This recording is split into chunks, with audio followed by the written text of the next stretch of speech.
dans le prochain épisode de Demain nous appartient. Judith sait qui est l'auteur des mots doux trouvés par Charlie. Le comportement de Didier, Angélique et Violette interrogent Sarah et Roxane et Sandrine est perdue dans ses sentiments.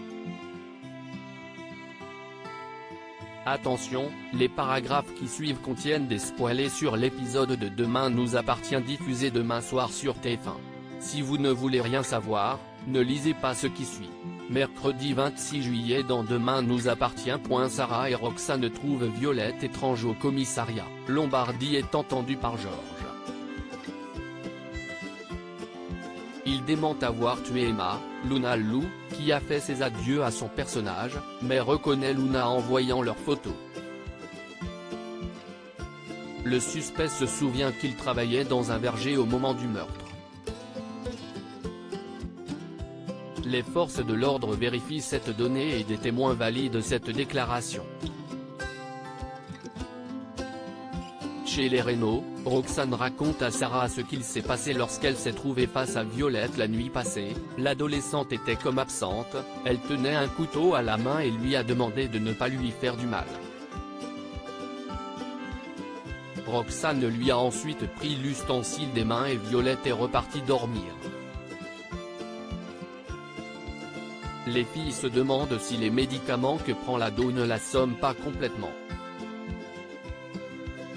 Violette les rejoint d'ailleurs et discute avec elle comme si de rien n'était.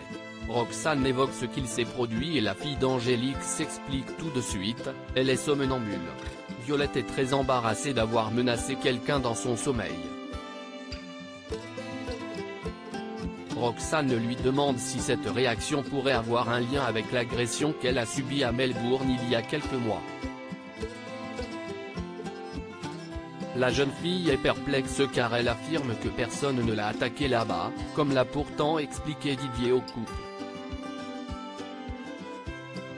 Sarah et Roxane sont décontenancées par ces informations.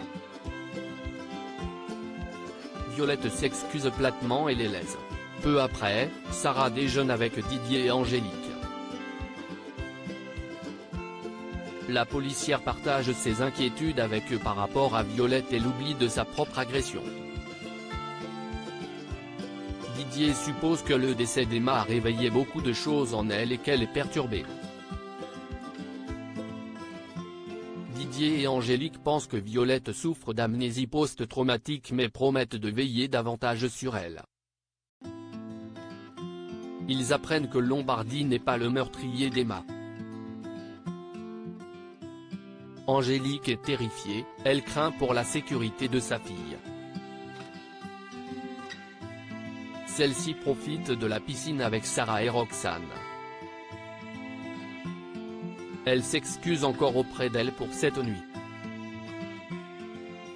Soudain, un drone les survole et semble les épier. Roxane ne supporte pas cela et parvient à attraper l'objet avec l'épuisette du bassin. À l'intérieur, une carte mémoire renferme de nombreuses images de filles en maillot de bain. Camille et Sarah trouvent également par hasard une vidéo prise au-dessus de leur propriété, le jour de la mort d'Emma. Georges a découvert que le drone appartient en fait à un ado. Il le convoque au poste et lui remonte les bretelles car ce qu'il a fait est interdit par la loi. Une fois qu'il est parti, Georges repère sur la vidéo de la maison de Camille et Sarah des images d'Emma. Elle y est aperçue en compagnie d'une femme. Une fois la nuit tombée, les Reynaud veulent tirer des feux d'artifice pour faire plaisir à Violette qui adore ça. Mais Roxane n'a pas le cœur à la fête et s'inquiète à cause de cette fille vue avec Emma. Didier lance néanmoins les feux et toute la boîte s'allume par mégarde. Une fusée fonce sur Roxane qui est comme pétrifiée de peur. Sandrine perdue vis-à-vis de Morgane. Sandrine et Morgane se rencontrent pour discuter de leur séparation. Cette dernière a pris les devants et est déjà très organisée. Sandrine lui suggérerait presque de ralentir mais son ex lui explique qu'elle agit ainsi pour éviter de déprimer. Morgane souhaite aussi à Sandrine du bonheur avec Leslie et espère qu'elles parviendront à conserver une forme de relation. Sandrine ne précise pas qu'elle et Leslie ont rompu et répond juste qu'elle espère la même chose. Elle boit dans la foulée un verre avec Chloé. Sandrine lui confie qu'elle s'est tue au sujet de son couple avec Leslie quand elle était avec Morgan. La proviseure ressent que son amie voudrait reprendre leur relation mais Sandrine affirme qu'elle est perdue. De son côté, Morgan déjeune avec Gabriel et admet que cette situation la rend triste. Elle reçoit tout à coup un SMS de Leslie qui s'excuse pour lui avoir causé du tort. Elle lui apprend au passage sa séparation avec Sandrine. Morgan ne comprend pas pourquoi son ancienne compagne ne lui a rien dit tout à l'heure. Gabriel croit que Sandrine va essayer de reconquérir sa mère mais celle-ci en est moins sûre. Les deux femmes se donnent cependant rendez-vous à la plage. Sandrine est désolée de n'avoir rien signalé au sujet de Leslie. Morgan ne lui en veut pas.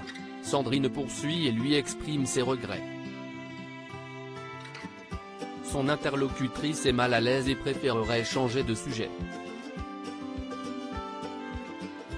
Morgan l'invite à aller marcher le long de la plage et Sandrine accepte. Au même moment, Gabriel ne veut pas que sa mère souffre une fois de plus. Il est remonté mais Soraya aide à le faire relativiser. Judith connaît l'auteur des bouteilles à la Méroma. Judith trouve une bouteille avec un mot à l'intérieur. Elle n'a pas le temps de l'ouvrir car Alex débarque. Elle la cache à son père et file dans un endroit plus tranquille. Judith montre à Nor ses messages, elle lui explique qu'ils sont écrits par Erwan, un garçon qu'elle a rencontré à Los Angeles. L'infirmière note que l'auteur de ces lignes semble très épris de Judith. Cette dernière hésite à revoir Erwan par rapport à Jordan. À la plage, Nathan dépose un faux billet doux dans une bouteille tout proche de Luna qui bronze. Il en est évidemment l'émetteur mais ne lui dit rien. Luna déplie le papier, hélas, le stylo a bavé. Elle n'arrive pas à lire ce qui est écrit. Nathan intervient en assurant qu'il réussit à déchiffrer quelques passages. Il s'agit d'une invitation au restaurant, avec une adresse où se rendre pour dîner. Chez les Delcourt, Alex a remarqué le comportement étrange de Judy Thomas. En fouillant un peu à la maison, il déniche un mot reçu par sa fille. Alex dévoile tout à Chloé car il craint qu'il y ait de l'eau dans le gaz entre Jordan, Judith et un autre jeune homme. Sa femme lui rappelle que la curiosité est un vilain défaut et qu'il ne vaut mieux pas s'en mêler.